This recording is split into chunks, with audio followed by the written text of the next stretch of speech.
ધોરણ 1 project book એમાં છે પ્રવૃત્તિ 9 દડાને ગોઠવો.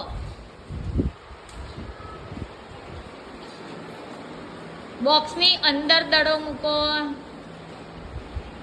બોક્સની ઉપર દડો મૂકો,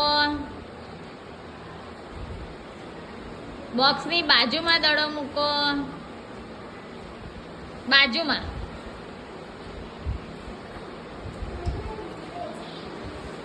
હા, બાજુમાં મૂકો, એની બાજુમાં કહેવાય. તારી બાજુમાં કોણ બેસે છે એવી રીતે કહીએ ને આપણે. હા, બાજુમાં.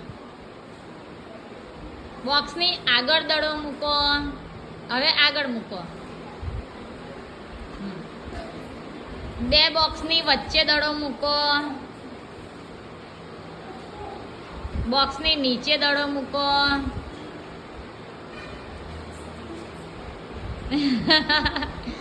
મૂકી રાખો, નહીં રહેતું. ક્લેપ કરી દો.